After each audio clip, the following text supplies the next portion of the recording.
everybody, and welcome to the 52 Scott Podcast for another episode of Black Friday. I'm your host, K Money, and in the building with me, my co-host, Freddie G, Slash, and Comedian 96. Collectively, we are the Mind of Men. You can find us on Twitter at 52 Scott Podcast, Instagram and Facebook, the 52 Scott Podcast, and if you're on YouTube, please don't forget to like and subscribe. Welcome, fellas and riders, to Black Friday. Today, man, I thought we'd discuss or talk about 10 things that we may not know about the Jamestown colony. We all know Jamestown is the where it all began, in a sense. And, you know, it wasn't all peaches and cream back then, as you can imagine. You know, back in, back in 1607, a hardy group of Englishmen arrived on the muddy shores of modern-day Virginia under orders from King James I. And this is when the first English colony was established. And some of the things that, you know, like I say, 10 things that we may not think or have thought about if we, you know, in discussing, I guess, history, the English history, all of these settlers at that time were men, you know, so there were no females. Mm-hmm. I don't know if you had jokes. I was thinking of any jokes on that was lines. us. That was us in the 90s. We weren't no females on our ship in the 90s, remember? Oh, well, see, no, that wasn't me, because, again, my ship had females on it. That was the only reason I picked my ship. Oh, well, my second ship had females, my first one. So I was a rookie, so I ain't have no girls on my rookie. Female. Yeah, because back, you remember, only ships that had girls were the tugboats and the tenders. And the hospital ship. Right. So now every ship has women, right? So back then you'd have to ask for that billet to go on, you know, to go on one of those. So but my first ship was a aircraft carrier, which is no women. Let me ask you this, and I know Freddie G, you did how many packs? I did one pack. One pack. So a pack for those are out there is a 6-month deployment. And Freddie G, you didn't have any females on your ship. No. So you guys are underway for 6 months. Now, I know it's not 6 months consecutively because you do hit ports, you know, throughout those 6 months. Yeah, the longest I actually was out to sea at one time was roughly about 3 weeks. About 3 weeks. That's the longest. You never got the beer? You know, you get... Other than that, we just hit port. We go from one to another port. So it may take a week to get to this port, 2 weeks to get to this port. You understand what I'm saying? Yeah. So, but the longest without hitting a port was probably about 3 weeks, 3.5 weeks. You was on an aircraft carrier? Yeah. I was on a carrier too, but I got a beer. You know, you get a beer every 90 days. So I got beer days I went 2 Westpacks. Yeah, We're not talking about beer days. We're talking about out to sea. Hitting the port.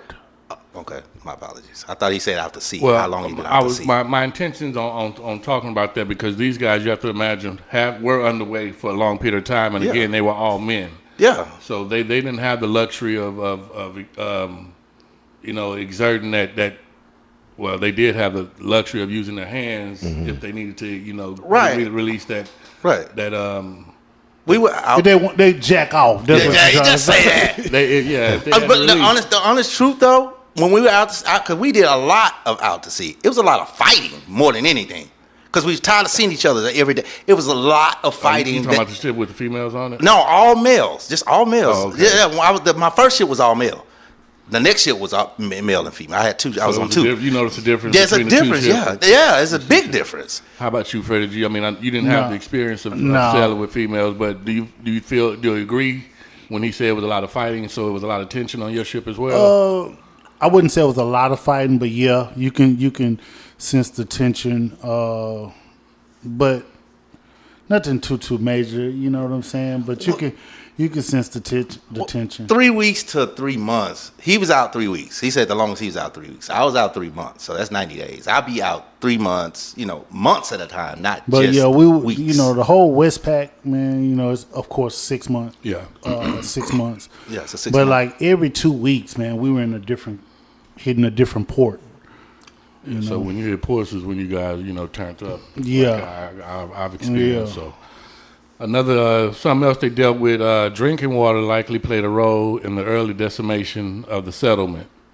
So, you know, the water that they were exposed to were available to at that time wasn't the best. You know, it definitely wasn't Ozarka. And things on those lines. Let me see. It says bodies were buried in unmarked graves to conceal the colony's decline in manpower. So I guess I'm assuming they didn't want to make it look as if that they were weak. Right. You know, the numbers weren't deceiving, you know, those that may have come and try to take over this land that they, you know, are establishing at that time. This one here is crazy. It says the settlers resorted to cannibalism during the starving time. I can see that. I can actually see that. They couldn't grow anything? Well, between January of 1608 and August of 1609, it says 470 new settlers arrived at Jamestown. Although their circumstances looked promising, the tide soon turned against them. See if I can skip ahead and see where it actually, surrounding by Powhatan warriors and trapped inside the fort, the settlers eventually ran out of food and were forced to eat whatever they could find. And it lists horses, dogs, rats, snakes, leather shoes. Wow. And according to some forensic evidence, cannibalism was also part of what they were eating. So you say horses, dogs, snakes, and rats, leather shoes, and people. Right. Out of those 6, which one are you more apt to eat, animal?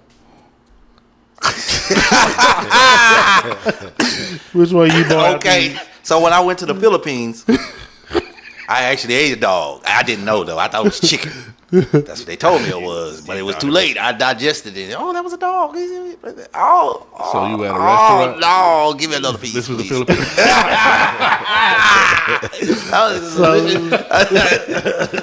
I think it was one of them Camus dogs, too. Boy, it was delicious. This was a Filipino restaurant? No, I was in the Philippines. You know, they had the little...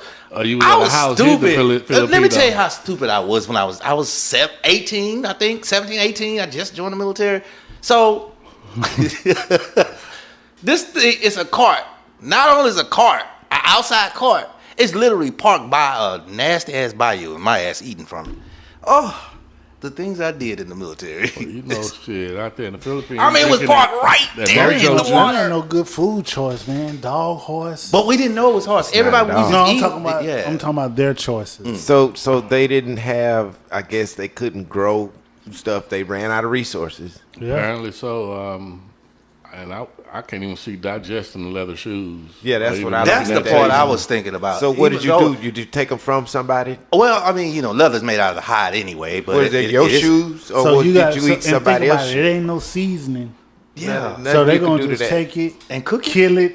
They're gonna kill it, whatever it is, and just eat it raw. Only thing what they gonna cook? They gonna put some fire to it. I don't think I can see me eating a snake. A rabbit. It says this was during winter. Oh, okay, one of the during this time period. This was during winter, and they actually have a name for it. It was called the starving time, which is the lowest point that they had reached. Again, this was in 1609 and 1610 during winter. So you guys were mentioning growing things. So during the winter, cold. Exactly. Mm-hmm. And the population, so it was too many people to feed. Yeah. To produce. Not enough resources. Damn. Let me listen. Let me tell you. You can tell animals are smart. They like, if you notice on that list, not one bird was on that. Bird ain't going over there. they eat everything. No, birds just wasn't stupid enough. Deers, rabbits. The winter. So birds don't fly south for the winter? But you said through August, didn't you? No, I said 1609, 1610. You said during the winter. He just said whole during the winter. Rabbits come out in the winter time too. He gave you the list of what they can eat for them. I get it. But I'm just saying I'm congratulating the animals because they ran. I'm giving props to the animals. Shout out to the rabbits. He speaks animals, so y'all got to shout out to the birds and the rabbits and everybody that ran. Like, I ain't staying here. They eating everything. You think about it though, the shit that we normally would eat on a regular basis are not on here, and that's because those are the ones that hibernate during winter or go south. No. Think about them birds, the blackbirds that be boo-booing on your car at Walmart. It be cold outside. Yeah, they eat anything. They wasn't even there. They relatives, Look, Buzzards wasn't even there. You ain't eat a buzzard. You can't catch a bird. All the people that died, you ain't eat a buzzard. Even the buzzards didn't even eat. Come on, man. You can eat a buzzard. That's a big bird. How you gonna catch them? You right. They don't fly. It ain't hard to pop a buzzard. All you gotta do is put something dead out there and wait and pop him. The buzzards weren't even stupid enough to come over there. I'm just saying. Shout out to the birds. Hey, back to my list, man. Let me recap because Animal over here is reminiscent of his family reunions and how the buzzards reacted. He wouldn't even be eating during them times anyway. He'll be hibernating. All right. First thing I mentioned, I said all the original settlers were men. Second thing I mentioned was the water that they had available to them wasn't the best. Third thing I mentioned, bodies were buried in unmarked graves, to conceal the numbers that they actually had. I got a question on that. Bodies in unmarked graves. Did they bury them all together or separate graves? That would be the question. Because that would be messed up if you just put them in one big. He said unmarked graves right, with an S. With an S. Yeah. Well, no, you know how they used to bury back in the day, especially remember the movie Glory when they just put everybody in one big hole? Yeah, but if they don't all die at the same time, you can't put them all in the same. Those would be called mass graves. That would be a mass grave. No mass grave. So. Yeah, that's right. Fourth thing, the settlers resorted to cannibalism during the starving time, again, which was done between 1609 and 1610 during the winter. Fifth thing hadn't mentioned yet, but they had mail order brides to help populate. So basically they were doing a lot of fucking during this time. Wait a minute, mail order brides. Mail order brides. Help populate and save Jamestown. So everybody fucking the same. So how they getting them in? Well, at this time, people were coming to Jamestown, migrating to Jamestown. So, in the beginning, I mentioned it was all men, but from the beginning up until now, I'm assuming, like I say, people had been migrating, and females obviously had to be part of these migrations. Let me see. Reading here, it says, back in England, women had heard horror stories about the conditions at Jamestown. They were not exactly jumping at the opportunity to join the men across the pond. However, this gender imbalance boded ill for the colony's future as men left in droves to seek out wives. The Virginia Company offered attractive incentives for would-be wives, which was free transportation, a plot of land, a dowry of clothing and furnishings. They also allowed the women to choose their husbands after entertaining the eager suitors. So whoever had the best game.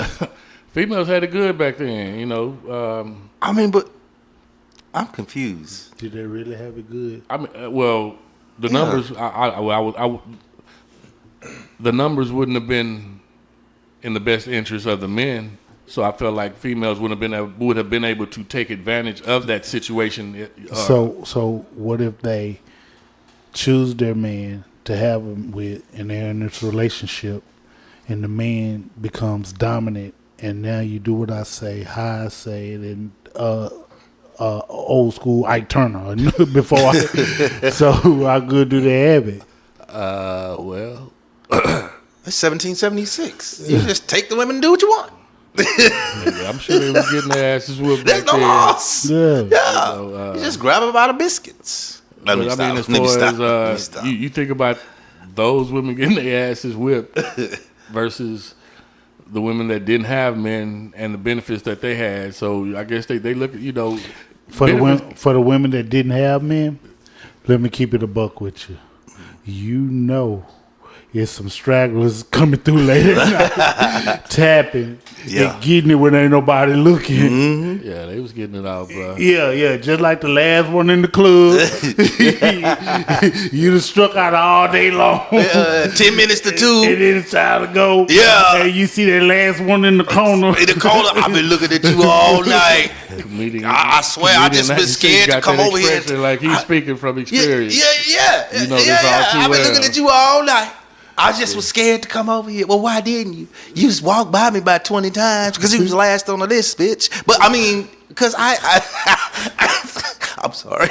I got emotional. Yeah, you got into that.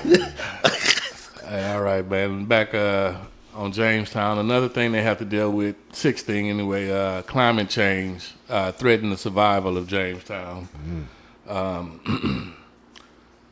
Before the arrival of European explorers assumed America's climate, which would match that of other lands, because this was new to them, they thought they didn't know that the weather would be hot and cold, and how, at one part of the year, it would be extremely hot, and the other part would be extremely cold. And in this part of the world, in Virginia, Ohio, you know how cold it gets in Ohio, and they obviously weren't prepared for that at this time, which threatened the population, and people were dying. They couldn't survive it. Right, the Little Ice Age is what they called it, and this happened between. It lasted actually from 1550 to the 1800s. Seventh thing, the birth of the American democracy began in Jamestown.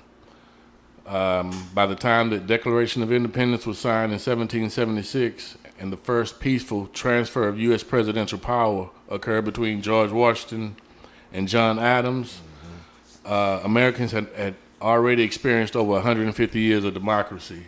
So I guess they had already established some type of hierarchy. As far as power, or how they dealt with things when they established this community. The eighth thing they dealt with, they smuggled tobacco seeds, which gave Jamestown economic viability. That'd be good. Yeah, Slanging cigarettes. them tobacco seeds. Yeah, gotta have a cigarette. No matter what part of the world you in, somebody's been smoking going on for a long time. These weren't filtered, so these were some strong powerful, cigarettes. Yeah. Strong cigarettes. It says King James I had a strong and well-known distaste for tobacco, so that's, I guess, why they had to smuggle it. Yeah, because he didn't like it. Right, he ordered these people to go find this land or establish this territory, but this is something that he wasn't in favor of. So this is why this is how they made money, though. Right. So I guess I would have been doing it as well. Smuggling seeds. If that was my only force. It's a hustle. Could you see K-Money around here? Hey, man, what kind of work you do, man? I'm thinking he finna I got a bull back home. I'm a seed smuggler. I got them seeds. I put out $2 for $1. Shit. He say $2 for $1. Two for a silver coin. He wouldn't have been doing that. He would have been because we got here in 1619. Right. And we were slaves. But he and could. It's funny you mentioned that because that's the very next Yeah. thing. We got here in 1619. It says English pirates brought the first African captives to Jamestown. August of 1619, he reported that a Dutch On the white ship line. had arrived with 20 and odd Africans who were brought for victuals. I'm not sure what that means. Bought for victuals. Freddie G, you have any idea? Yeah, no. They brought us into work. The passing way, I says for free. August 1619 is the date that the first enslaved Africans were brought to Virginia. On the white line. But they, I just read that. They were originally captured in modern-day Angola, an area of West Central Africa, and forced to march over 100 miles to board the San Juan Batista, a Portuguese ship destined for Mexico. While in the Gulf, 2 Englishmen, privateers, the White Line, and the treasurer attacked the ship and stole 50 to 60 Africans. Wow. Stole. Could you imagine walking from Houston to Beaumont and Beaumont back to Houston? That's what they did. That's a lot of marching. Marching over 100 miles. Yeah. Man, gosh. Probably no shoes. Man, yeah. And if you had shoes, they was done by miles 18 or 15. They probably had some moccasins or something. They had that, man. You got to think, too. Support. I forgot about that. He said they ate them. They went down till they got to the straws and ate them. That was part of, well, Yeah. They ate the shoes. That would make sense. Well, these were the Africans I'm speaking of that marched over 100 miles. Almost 100% they ate their shoes. You say no support anything better than bare feet. Yeah, right. True. Just think though, the moccasins that we used to wear back in the day, the motherfuckers was thin. All right, the last thing that I wanted to mention that we may not have known, to this day, Jamestown remains to be an active dig site. You know, active archaeologists since 1994 have gone to Jamestown and found parts of a palisade of the original 1607 fort. So that original discovery, you know, in the beginning, people are still finding, you know, traces or artifacts. I can see that. Yeah. I can see that. Yeah. I mean, I can imagine if I was just starting out and that was something that I was interested in, that'd probably be one of the first places, you know, that I would want to go to. Because you got to think about it, man. Here recently, over in Fort Bend County, like in the Sugarland area or whatever, they was getting ready to build some over there. Oh, yeah. And they found all of those. It was a black Slaves. cemetery, wasn't it? Slaves. Really? Yeah. Bones. Bones and stuff. So I can see K-Money, I didn't know. you know, because that's where it all started. Right. That they Exactly. still digging over there to Yeah. find stuff. I can see that. And I want to go ahead and talk about my black fact.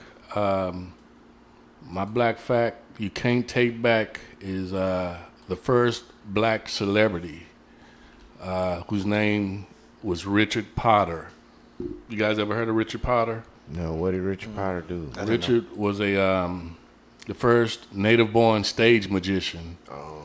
You know, at one point it was said that he could climb into one end of a solid log and exit from the other end.